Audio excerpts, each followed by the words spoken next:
Here is something no one taught you in school. Before 1900, the buildings we called hospitals looked nothing like the clinical, sterile boxes we have today. They were architectural monuments, towering, highly decorative, acoustically engineered spaces featuring high vaulted ceilings, expansive courtyards, and bell systems so large their resonance could be heard for miles. Yet within a single generation, almost every single one of them was gone. They weren't just renovated or repurposed, they were completely demolished, replaced, and quietly erased across dozens of countries simultaneously. The official historical explanation says this was simply progress. We are told that pre-1900 hospitals were primitive, dangerous, infection-ridden charity wards where the poor went to die. We're taught that as medical science advanced, these outdated structures were naturally superseded by modern, rational, 20th-century institutions. But if you look closer, that neat explanation begins to collapse. If these were simply inferior, obsolete buildings, their disappearance would have been gradual, regional, and uneven. Some cities would have held on to them longer, while others would have converted them into museums or civic offices. Instead, we see a synchronized global erasure. What little survives indicates these historic structures were far more advanced than we are led to believe. Consider the Hôtel Dieu in Paris. Founded in the 7th century, its 19th century iteration was a vast cathedral-like complex on the Ile de la Cité, complete with arched corridors, soaring interior chambers, and a massive bell tower integrated directly into its healing wards. It was entirely demolished and rebuilt in 1878. The pattern repeats with unsettling precision across every continent. The Old Bethlehem Royal Hospital in London, the Royal Edinburgh Asylum, the Pennsylvania Hospital in Philadelphia, and the San João Hospital in Porto. These were not modest stone clinics, they were massive, ornate, and vastly over-engineered for what we are told they were used for. The strangest architectural feature common to all these pre-1900 hospitals was the integration of large bells. These weren't separate municipal towers or chapel bells. The heavy, resonant bell systems were built directly into the structure of the healing wards themselves. Why would a medical facility require an integrated acoustic network? The standard answer claims they were merely for timekeeping, shifting schedules, or signaling meals. However, hidden in the archives of an undigitized 1847 hospital administrator's journal from Edinburgh, a different reality appears.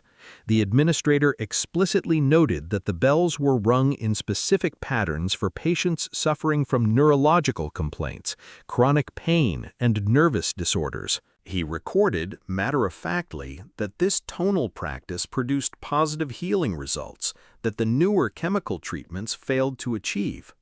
Similar institutional records from Vienna in 1863 and a Portuguese colonial hospital in Macau in 1904 reference tonal treatments and resonating vessels used to treat fevers and vital energy disorders. When you look for the physical artifacts of this era, the bells themselves, you run into an intentional wall.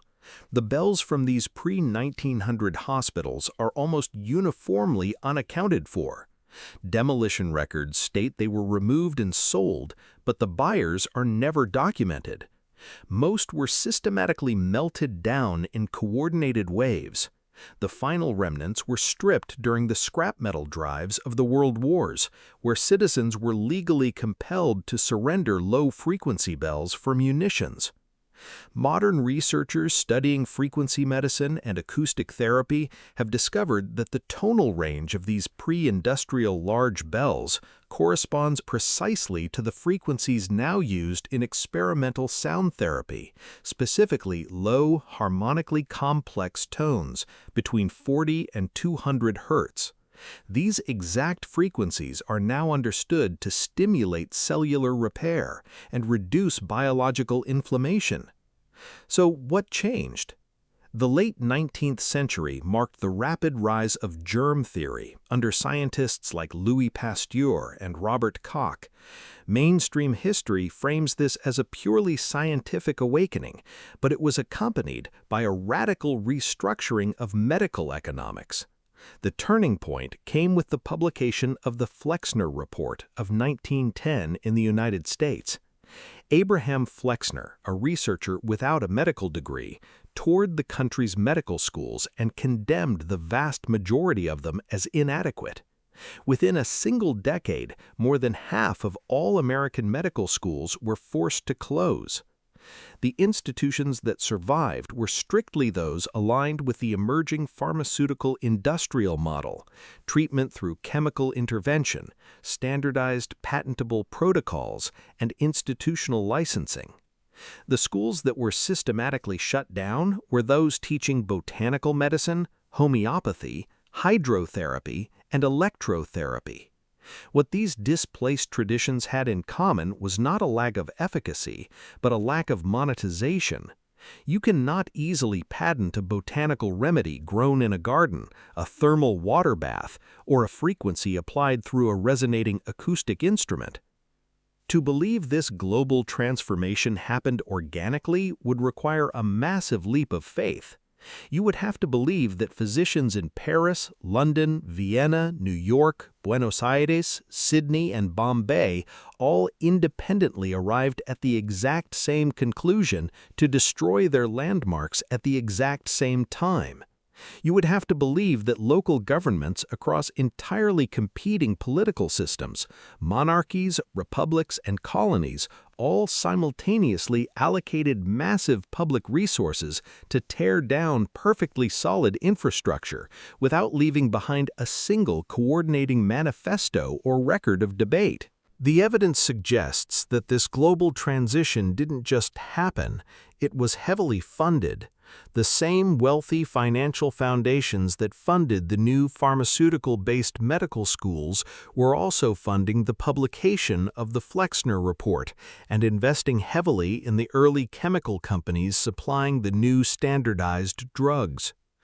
What emerged from the ruins of the old world was a complete inversion of the therapeutic model.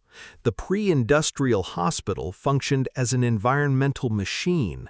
The building itself, its light, airflow, spatial proportions, and acoustic resonance was designed to actively work on the patient to induce recovery. The post-1900 hospital changed this completely. The building became a neutral, sterile container designed solely for the administration of regulated, commercially produced substances. Under this new global paradigm, active treatment shifted entirely away from the natural environment and into the realm of chemistry. The deeper you look into the architectural records of these demolished institutions, the more you encounter severe documentation anomalies.